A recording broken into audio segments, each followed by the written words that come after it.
Carlos. ¿Cómo estás? Javier, Gracias por estar por acá. Bienvenido a casa, Luis Carlos. Eres de los consentidos. Oye, antes de entrar, sabemos que vienes a presentar un libro bastante interesante, pero sí te quiero preguntar acerca de la consulta del aeropuerto. ¿Cuál es la lectura que le das, tu percepción, lo que ha informado este gobierno en transición sobre lo que ocurrirá el próximo jueves? Mira, primero sobre el proyecto, se trata de uno de los proyectos insignia a nivel mundial de un aeropuerto moderno, uno de los más relevantes que va a haber. Dos, no es una obra para los ricos como algunos perciben, es una obra para el desarrollo, para el turismo, para el empleo, para miles de trabajadores que vimos ahí que están trabajando, para la zona de Texcoco, que es uno de los municipios más deprimidos del país. Ya no tienen lago. No tienen lago, porque en redes sociales está diciendo que prefiero el lago. ¿Cuál lago? Si todo es un lago seco que hace varias décadas desapareció. No tienen lago. Les vamos a quitar los decenas de miles de empleos que podrían tener. Les vamos a quitar un polo de desarrollo nacional. ¿Y en qué se van a quedar? Pues como está Atenco hoy. Un lugar donde hace 15 años se iba a construir un aeropuerto y lo que hay hoy es macheteros, protestas, pero no hay empleo ni desarrollo. Segundo, esto no es una consulta, Javier. Una consulta es un ejercicio en donde la gente puede opinar y para que la gente pueda opinar necesitas poner centros de votación en todo el país. Como esto lo paga Morena, solamente van a colocar 1,073 casillas de votación. ¿Sabes cuántas se pusieron el 1 de julio? 150,000. Eso quiere decir que vas a poner una... Menos del 1%. Menos del 1%, 0.7% de lo que tú requerirías para poder captar el votante. Si va a haber 2 centros de votación por municipio, ¿tú crees que una persona en algún municipio de alta extensión va a viajar 20 minutos o 40 minutos para ir a ejercer su voto? Por supuesto que no. Y si todo el mundo quisiera votar, aunque son 4 días, cada casilla de votación tendría que recibir a 30 o 40 mil o 50 mil personas, lo cual no es posible. Entonces, no es una consulta, es un ejercicio para que vayan a votar. Comúnmente quienes están más activados por razones de interés, por razones de bloqueo, porque son parte de un movimiento político, y eso probablemente sean los que se oponen. Es inédito, Javier, que quienes deben opinar sobre esto son los colonos de la zona de Texcoco, pero los usuarios deben opinar. No hay centros de votación en los aeropuertos. Entonces, ¿cómo se planteó por ahí, pero no prosperó? ¿Cómo puedes tú preguntarle a todos menos a los usuarios directos? Entonces, no es una consulta, no es imparcial, no es universal. Se había dicho que iba a haber una encuesta. Sí. Para compensar, no he oído de la encuesta. No, ayer tuvimos a Jesús Ramírez aquí y le preguntamos directamente eso. Oye, a ver, han dicho que tienen una consulta y que tienen una encuesta. Y le pregunté lo que se me vino a la mente, que fue, ¿qué pasa si en la consulta sale un resultado y en la encuesta sale otro? Pongamos ese escenario. Me dice, no, lo importante es la consulta. Pero dijeron que una encuesta. ¿Y quién va a hacer la encuesta? ¿Te dijo? No, que no saben, ¿eh? Ya son tiempos en los que dicen, no sabemos si la vamos a hacer. Bueno, si eso dicen, no la van a hacer, pero hace 3 semanas dijeron que iba a haber una encuesta. Y hace una semana dijeron que iba a haber una encuesta y que se iba a tomar en 2 días, por lo menos hoy está en el aire también. ¿Quiénes van a ser los voluntarios que van a estar en las mesas de votación? Yo no he visto una convocatoria. ¿Quién quiere ser voluntario? Venga, no sabemos. ¿Quién va a contar los votos? Claramente, pues tú puedes poner un resultado u otro, dado que no hay un mecanismo de validación. Entonces, al margen del resultado, este antecedente de esta consulta que no lo es, sienta un muy mal precedente para la democracia participativa que López Obrador enaltece tanto. Es una muy mala señal. Si el aeropuerto sigue adelante, es un respiro, pero no obstante todo este mecanismo de incertidumbre, de ansiedad, de no saber qué va a pasar, me parece que no es la forma correcta de un nuevo gobierno. Y si se cancela, me parece que va a ser un revés para el turismo, para el empleo, para Texcoco, para el país en su conjunto, y al final va a ser un revés para el gobierno de López Obrador. Bueno, fundamental tu voz como experto justamente en aparatos y en ejercicios de participación ciudadana.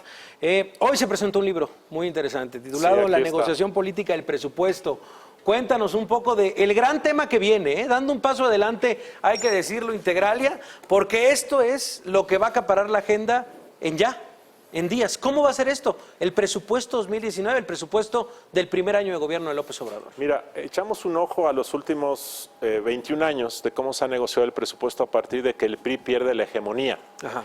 Y descubrimos cómo se ha dado la negociación. La negociación en principio suena algo positivo. Tú y yo platicamos y tú cedes y yo cedo. La negociación que se dio en estos últimos 15 o 20 años fue una negociación pervertida, en donde básicamente yo gobierno, te digo a ti Congreso, Javier, ¿qué quieres para aprobar mi presupuesto? Y tú, Javier, me dices, pues quiero dinero, prerrogativas, quiero moches, quiero dinero para mi gobernador, quiero mucho dinero para el Congreso. Y yo, gobierno, te doy 150,000 millones de pesos al año. Y apruébame. Y tú votas a favor. Entonces, ¿qué hizo el gobierno? Primero Fox, después Calderón. Fueron con los gobernadores del PRI, que eran la mayoría, 18, 20 en la década pasada, y le decían al gobernador Risco, gobernador, ¿qué quieres? Yo quiero una carretera, yo quiero 3 hospitales y yo quiero más dinero para tal y cual obra. Y ahí es donde, por cierto, se gesta los inicios de la corrupción tan rampante que se ha dado en México en el ámbito local, porque el gobierno suelta lana a los gobernadores hacen que sus diputados apoyen el presupuesto que beneficia a sus gobernadores.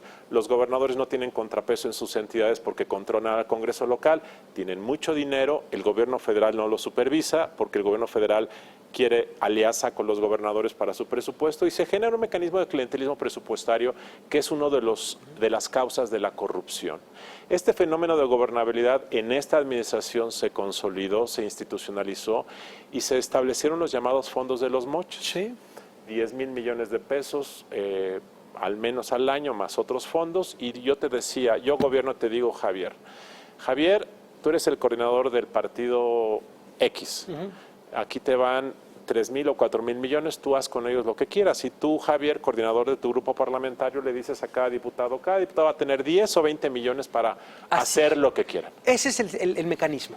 Ese ha sido el mecanismo. Entonces, cada diputado tenía 20 millones, no los tocas, pero tú dices, estos 20 millones van al alcalde A, al alcalde B o al gobernador C. Y entonces se generó un mercado de sobornos, porque si yo soy gobernador, pues junto a 7 diputados y les digo, denme todos sus fondos, 7 por 20 millones, son 140 millones, y a cada uno le doy una comisión de 2 millones, de 3 millones. Entonces, los diputados acabaron en los últimos años, no todos, pero muchos, negociando sus fondos. Año con de año libre sacando ese asignación. bono.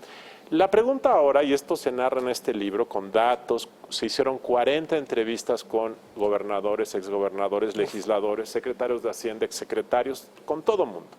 Nos platicaron cómo era en los años 90 con la hegemonía del PRI, nos platicaron cómo cambió en 97, cómo cambió con Fox, con Calderón, y la pregunta hoy, la pregunta hoy es ¿qué va a pasar con Morena?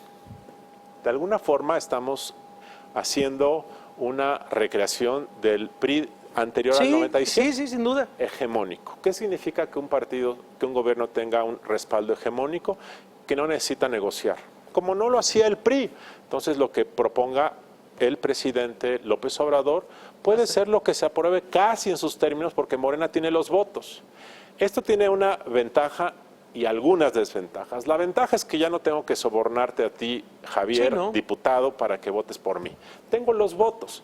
Eso va a eliminar la corrupción que se gestó en estos 15 o 20 años. Algo positivo. Mario Delgado, coordinador de Morena, lo ha dicho. También lo ha dicho Alfonso Ramírez Cuellar, presidente de la Comisión de Presupuesto. Lo malo es que tú, Javier, diputado de Morena, no creo que tengas ganas de vigilarme a mí, gobierno de López Obrador. Y este problema de la sumisión del Congreso frente al Ejecutivo es lo que reinó durante la parte donde el PRI fue hegemónico. Y entonces, tú apruebas mi presupuesto, yo gasto como quiero, tú no me exiges cuentas, y esto es lo que gesta con el paso del tiempo el abuso, el dispendio. López Obrador trae la teoría de que él es diferente genéticamente y que por lo tanto no va a haber corrupción. Pero buena parte de los políticos de Morena son básicamente semejantes a los políticos del PRI, del PRD, del PAN. Pues son mexicanos de carne y hueso.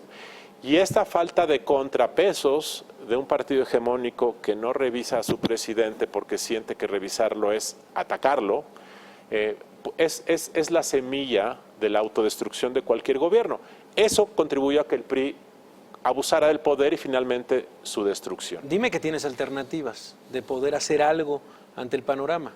¿A qué conclusiones se llega en esta negociación de política de Bueno, presupuesto? yo creo que Morena tiene que acompañar a su presidente, pero puede aprobar su presupuesto, pero en el proceso de aprobarlo lo puede revisar, puede ver inconsistencias, puede señalar errores y luego durante el ejercicio del gasto puede ir viendo que se gaste como se dijo, porque algo que ha pasado en los últimos 18 años es que la Cámara de Diputados aprueba un presupuesto y el gobierno gasta de más. Y también que sirve esto como un foco rojo a las organizaciones civiles, a la sociedad, el hecho de decir, a ver, hemos vivido en un panorama los últimos 21 años distinto de la aprobación del presupuesto, viene un caso, iba a decir inédito, no, pero un caso que ya conocemos, de una situación ya que habíamos vivido. Ha cambiado, yo creo, la sociedad y también ha cambiado los aparatos también de transparencia y de rendición de cuentas. Es cierto, hay más información, hay más organismos de la sociedad civil, hay más medios interesados, pero finalmente podemos tú y yo hacer ruido, quejarnos, pero si los diputados no ejercen su función. Mira, el fenómeno Javier Duarte no se habría dado si la Cámara de Diputados hubiese hecho su trabajo durante los años 2011, 2012, 2013. La Auditoría Superior estuvo diciendo muchas veces que en Veracruz estaban cometiendo desvíos y los diputados no hicieron nada. Hubo corrupción por omisión del Congreso. Si esta nueva legislatura que domina Morena logra el equilibrio entre apoyar a su presidente, pero exigirle cuentas, contrapesarlo. Un nuevo sistema. Ese balance difícil puede ser muy virtuoso para el presidente, para Morena y para el país. ¿Se logrará? Es muy difícil. Bueno, Javier. pues es la negociación política del presupuesto. Conforme se vaya acercando, por supuesto, el tema, te vamos a invitar, te vamos a estar molestando, Luis Carlos. ¿Dónde podemos revisar el trabajo? Este estudio está disponible en la página de Integralia, www.integralia.com.mx, de manera gratuita. Es un libro muy importante. Bueno, Luis Carlos, gracias de verdad por estar Javier. por acá. Impecable el análisis. Gracias. Luis Carlos Ugalde. Rápidamente.